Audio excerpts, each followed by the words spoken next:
terrifying, isn't it? The thought of quitting everything you know and moving somewhere like Australia. Well, that's what I did almost a year ago, and since then I've created a life for myself that I'm extremely happy with. And in this video, I'm going to explain the full process of creating a prosperous life here in Australia. I'll give you all of the pros and cons ranked from start to finish so you can avoid making the same mistakes I did when I moved here, and maybe even being completely alone like I hear of so frequently. So number one, wrapping things up in the UK. Now when we're planning to move to paradise like Australia, we forget about all of the admin we need to take care of before we actually move. For example, there's no point in renting an apartment in Brisbane or Melbourne or Sydney if you're still renting one back in the UK and, wasting all that money. And on the week we were moving out, I got the worst version of COVID I've ever experienced. Even little tasks like making a cup of tea or going to the toilet were so difficult for me, I could hardly move, but I had to make that move because the tenancy was up. I needed to get all of that stuff from the moving van from London back to my mum and dad's house in Cheltenham. Don't worry, we sold a lot of it and we only kept the bare essentials, so we weren't burdening my mum and dad with all this rubbish. Not to mention we had to cancel all of our services and subscriptions apart from my UK SIM card because I want to keep my UK phone number as I've had it since I was like 13 years old. There's all of these things you need to take care of, and the earlier you can do it, the better. And also there were a few boxes we needed to ship, and the prices of sending some boxes to Australia was eye-watering. Also, my wife and I, we needed to start budgeting early. I always say to everyone, make sure you have an emergency fund. I would recommend 6 months worth of rent and bills minimum. In the UK, I would say that's about £6,000 to £8,000. Sounds like a lot, but just have that financial security. It means the world. And we also needed to budget for our migration agent fees, for our flights, and for getting a car when we got there, because in Brisbane, it's not the easiest place to get around on public transport all of the time. And those last 2 proper months that I was in the UK, staying with my mum and dad, I was really grateful for. A lot of people think it's really uncool to move back in with your parents, but when you know you're moving to the other side of the world for potentially a very long time, living with your mum and dad is one of the most meaningful experiences because it means that you get to see them every single day and you get to maximize your time spent with them, which is invaluable. There's an article by Tim Urban and he talks about how much time we have left with our parents. And he basically goes into detail about if you work out how frequently you see your parents, say if it's only every 2 months, well, then you're only going to see them 6 times in a year. And then if you take into account what the average lifespan is in your country and you work out how many times in those years left that you're going to see them, you realize that it's not actually that many. So sometimes living with your mum and dad, even if you're financially stable, you've got a great career going for you, you've got a partner and family, everything's going well, it's still nice to actually spend a couple of weeks living with your parents or invite them to yours if you want, because time is fleeing and you don't want to waste a single second. And I can't forget, I needed to complete all of my visa paperwork. I was applying for quite a big visa, it's quite expensive, and there were just mounds and mounds of paperwork that I was doing over a 6-month period, like just a little bit every single day. But having some friends in a similar situation to us where one of them is Japanese and the other one's Aussie, they hired a migration agent and they said to me, no, Sam, you should do it too. Although it's very expensive, it saves you a lot of time and it saves you a lot of hassle. So that's exactly what I did to cut through the red tape. It's not going to fast track your visa getting granted or anything like that, but it definitely helps. Now, do you need to get a migration agent for a working holiday visa? I doubt it. I'm not an immigration officer, so I can't advise you. I can't give you professional advice, but I know lots of people who apply for the working holiday visa on their own and there's no problems. At the end of the day, your visa is your most important thing when moving to Australia. So if you can lower the odds of it getting rejected, great. Now, after all of this is done, this is where the process of moving from the UK to Australia gets real. So the next thing you need to take care of is planning and booking flights. We booked our 24-hour flights from London Heathrow to Brisbane Airport and paid that large sum of money. If you want to do a quick Skyscanner search on how much that costs, be my guest, it's not cheap. And thankfully, we had short accommodation. Thank you to my in-laws, legends. So lucky that we had that, very grateful. If you don't have in-laws or friends that you can sleep on their couch, then Airbnb or even a hostel is a great idea. But remember, it's only short-term accommodation. So if it's not perfect, that's okay, because if you're focused and you prioritize looking for your own apartment or house, you will find one. I know there's a housing crisis in Australia. I know it's difficult. Trust me, My wife and I, we went through the exact same process of competing with everyone else in Brisbane looking for an apartment, and we did find one just by being persistent. So no matter what anyone says, it is doable. You just have to be prepared to work hard for it. We started to use websites like realestate.com.au, which in my experience has been the best website to find an apartment to rent, and we started booking in some viewings. Really interesting though, in Australia, you go to a viewing with lots of other people, but in the UK, it's usually a private viewing with just you and the letting agent. So number 3, moving day, leaving everything behind. Now, the last memory of those months while I was in the UK was my mum, as she always does, cooked us a gorgeous Sunday roast. And we sat around the table as a family and just soaked in that quality time together. And then it was off to Heathrow Airport on the National Express coach. And as it was pulling away from the station, we waved goodbye to my parents. And yeah, it was pretty tough, honestly, knowing that you're going to go away for a while and that you're not going to be, very close to them, and we just let ourselves feel through the moment, I know that sounds a bit woo-woo, but it's really important. You've worked really hard, both in your career, saving money, doing all of this prep, organizing the travel to actually get to this point to move to a different country. So on your last day in your home country, really soak it in and know that it's not forever. It's just for now. If you move abroad and you're sitting on the plane and you're thinking, what if I hate it there? What if I don't like it? That's fine. You can just move back home. That's the beauty of it.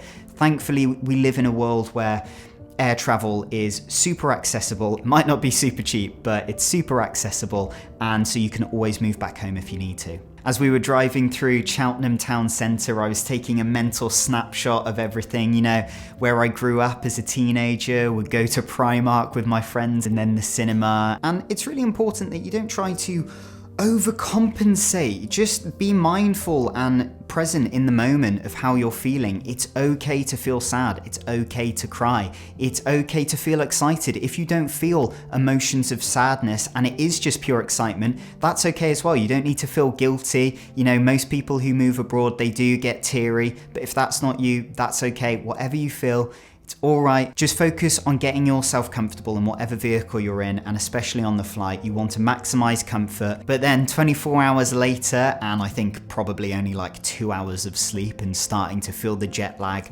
work its lovely magic already, we landed in Brisbane, Australia, and we knew that the work was not over yet. It was time to get that car, get that apartment, find work, get ourselves sorted. Oh my gosh, the stress, but we knew it would be okay because we were going to focus on one thing at a time. So number 4, settling and building a new life. Now, it's really important to mention that buying a car early on really helped with having some independence, because we were staying with Maddie's parents, my in-laws, which was absolutely amazing and so generous of them. But we knew that we were going to get stuck in one place if we didn't get that car, because without the car, we couldn't go to apartment viewings, we couldn't go audition for our acting careers. There were lots of things that we couldn't do. So I did a very sort of dad thing. I feel like I'm not a dad. And I Googled what are the most reliable cars in Australia, and I found that the Toyota Yaris was one of them. So from that moment forth, I was only looking online for secondhand Toyota Yarises with a low kilometer count on it,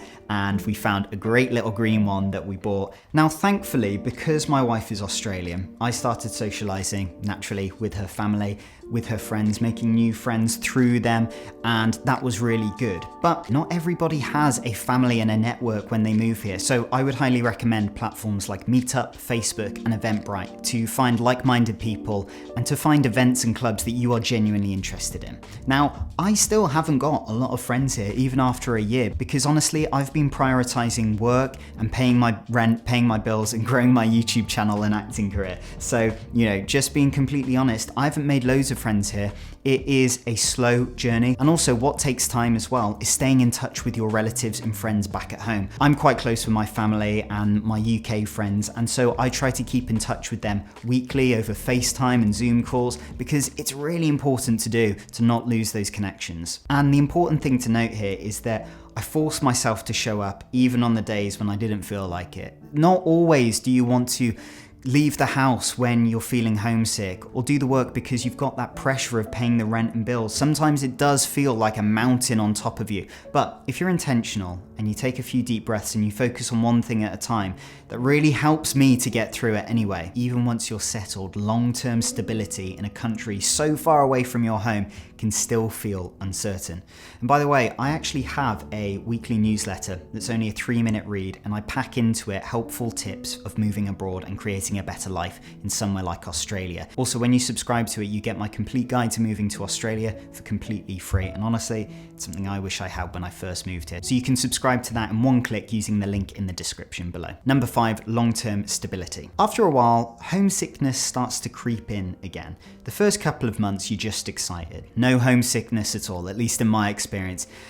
And then as the months tick by, you start to miss some of those home comforts, some of those things that you know and love about your culture and your people. And look, these are your people now wherever you're living. This is your new home, or at least a second home, but it is totally normal to get homesick. Of course, I was missing my mum and dad, my brothers and my grandparents a lot, but I started to miss things that I didn't really expect. Things like Marks and Spencer's chocolate, things like prawn cocktail crisps, and whatever you Aussies say, they're incredible. And if any of you have been watching my channel for a while, you'll laugh at this. Even some of those cold, dark, grey winter mornings in the UK. You know, the ones that I've been whinging and moaning about back in London. And now I'm in this gorgeous sunshine. I kind of miss it. And it kind of just goes to show, sometimes, depending on who you are, you may never be fully satisfied. And I'm constantly working on that with myself. I'm constantly thinking the grass is greener on the other side.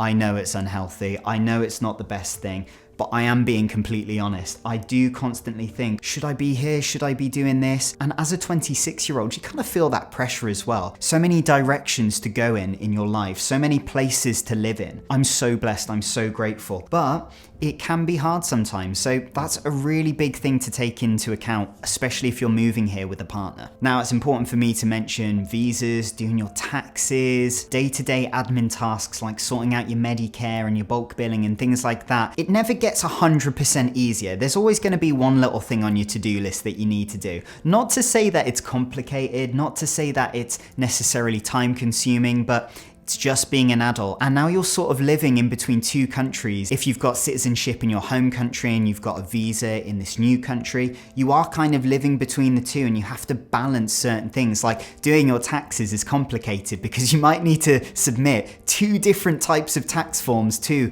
each government country. So it can be difficult, but it's definitely doable. It's really important to get organized. It's really important to have your productivity in place. Get a to-do list that works for you. I use Todoist. It's an app that syncs across your computer and phone, and that just, it absolutely saves me. And I don't like it when people say to you, make sure you have a plan B. You know, if you've ever dreamt of a big career and, you know, your parents say, make sure you have something to fall back on in case that works out. But when it's something as big and potentially flaky as moving to a different country, it is really important to have a plan B. Now, I wouldn't throw away that citizenship in your home country if that is something that your home is forcing you to do, like I hear about with so many other people. I would keep that for as long as you possibly can. Take me as an example. If things fall through with my visa here in Australia, I will have to move back to the UK, whether I like it or not. And being comfortable in that knowledge is really important. Now, something you can look into is dual residency. If you are in the position where you can apply for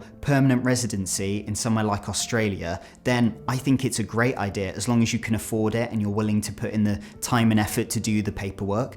But it can add some emotional strain. Like I was saying, if you're in a relationship, they're going to want to go back to their home country or stay potentially in the country you're in now. It gets complicated if you're working for a corporate company and they tell you, no, you can't go back to the UK for a couple of months. It can get complicated with maintaining friendship circles and clubs and events that you love to go to on a regular basis. But if it feels right to you, then you need to go for it. It's your life at the end of the day. You only get one of them, and I know it's cliche, but you don't want to get to the end of it and think, I wish I moved to Australia, I wish I moved to Japan, I wish I moved to France, but I never did it. Because if you've got a gut feeling that it's right for you, then you got to follow that. Now, if you're thinking about moving to somewhere like Australia, it's really important that you keep up with legal updates on the government website, which is immmi.homeaffairs.gov.au. This will have all the information you need about applying for your visa, how to legally enter the country and stay here for a certain amount of time, certain work rights and health rights, and what to do about health and travel insurance, things like that. So definitely go to that website if you have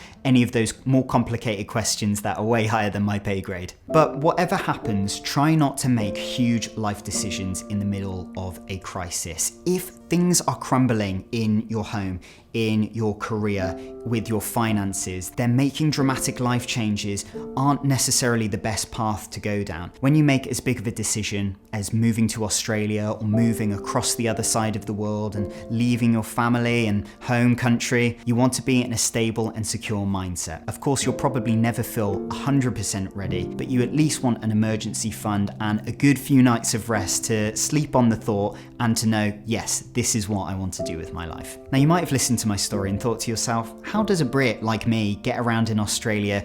Have I made mistakes? Have I got things wrong? And the answer is yes, I absolutely have. So if you want to know the 8 British habits that are rude in Australia, then go watch that video now. Hopefully it'll give you a bit of a chuckle. I made a few mistakes that I can't believe I did before I moved here, and hopefully it can save you from making those mistakes too.